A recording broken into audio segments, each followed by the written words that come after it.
Long, long ago, in the far past of 2005, the Star Wars Transformers line was released. Well, they started off a bit rough, but over time they improved, mostly, and still release the odd Star Wars Transformer to this very day. Alongside my journey of becoming a major Transformers fan, I always became a Star Wars fan as my parents got me the Clone Gunship Transformer, seeing me down the Star Wars rabbit hole as well. Currently, I've been in a Star Wars mood, which gave me an idea to make this video, and today I'm going to look back on 10 Star Wars Transformers I think should get modern remakes, starting with ones I think will need relatively minor updates to ones that basically need a complete design overhaul and new transformation schemes. And set off number 10 with the Jedi Starfighter, not that one, the other one. The secrets of this line, as they practically recorded this mode for everybody who used the Starfighter at one point. And I can see why, as it's just a solid mode with a nice gimmick having the hyperspace ring also collect a robot mode. The only real issue I know of is that for the early releases of this mode, the plastic became brittle over time, making it easy to break, even if it was stayed within the box. So, fixing that issue, alongside some minor modernizations, I can see this mode becoming an easy sell alongside, again, just doing the single thing and just recording this mode to fit everybody who had this Starfighter. Moving on to number 9 with the Arc 170 Transformer. One of the best figures from this new line, so updating him isn't going to be that much different, as the main areas that need updating are the arms and legs, as the transformation uses sliders which can loosen the ability to click into place over time, so I imagine the arms would be a simple change to an armature design to move them into place, with the legs having the also popular Commander Wars Aerobots leg transformation, with the only other pain point remaining are the rear guns, as the original toy has you pop them off the back of the Starfighter to place them on the shoulders of the robot, whereas I don't think it should be too hard of a fix, like just change the back of the transformation slightly so the guns naturally transform into place to form shoulder weapons instead of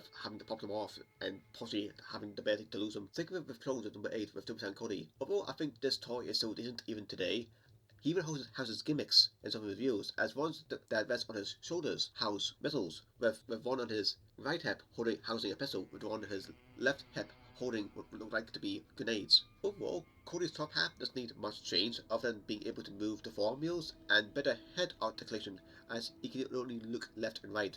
Cody's legs is where the modernization will need to be focused on, as the shell of the rear of the double tank stopped Cody from standing properly when transformed quickly, having you to open the shell slightly on one leg, in order for him to stand properly. With the last minor issue to be addressed being the lack of ankle articulation. Well, but with all these issues addressed, I think this will turn Turbo Cody from being a decent Star Wars Transformer to becoming a solid Star Wars Transformer. The last of the clones for a bit with number 7 with ATTE Rex.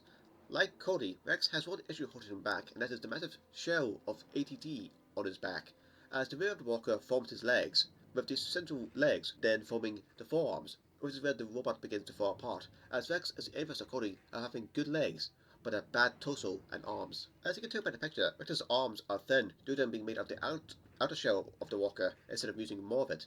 I think the best way to go is use more of the front half of the ATTE to fill in the arms more, and maybe even use the cockpit to form the chest as a mock life support system that is on the ATT's pilot's chest. We return to the Force with number 6 with X-Wing Luke. Despite never owning this toy, it does hold a nostalgic place in my heart, as if you like me, you played the RIP game where this was the player character. Nostalgia aside, all you need to do is update the legs like Two-Plan Cody, and update the arms, as I heard those had limited articulation. Plus, I'm surprised they haven't done this already, as they already gave us updates for TIE Advanced Vader and of the Falcon, so where's the update to the X-Wing? Plus, the X-Wing comes in different colours, so that's another incentive to add on. They could reset it as the different X-Wing aces, or the different looks of the X-Wing. Plus, I can't see why they couldn't retool the original trilogy X-Wing to look the Sequel era X-Wings to do all those characters too. Halfway down number 5, and return to the clones with the cloned gunship. Another simple one, as it is the in-prosthetic legs that are the issue here. I think the way to fix this would be to use the wings to help back out the legs a bit, and use a different version of the gunship that uses the sliding doors to also assist with bulking out the legs. The last of the clones with number 4 with the V-Wing Shock Trooper. One of my favourites, just due to how much of a hot mess the rubber mode is, as it is very disproportionate, and the chest is literally just the undercarriage of the V-Wing. Other than the obvious answer of making the whole thing, but I do like the rubber mode they tried to do, unintentional or not. I think there's a path to be taken to make this work, as the astromech you see is built into the starship, and I think that's all the reason needed to lean more into the Inhuman robot the original toy did. Marching along at number 3 with the AT-AT pilot. One look at the rubber mode is all that is needed to explain why I could go without a redo. My ideal redo would be to use the rubber mode to be made up of the head, body and drivetrain of the 8080, with the legs to collapse into the shoulders and hips like a big convoy to become shoulder and hip mounted weaponry. Idea number 2, with the original sequence of this line, the Jedi Interceptor, the mode that got me to make this video.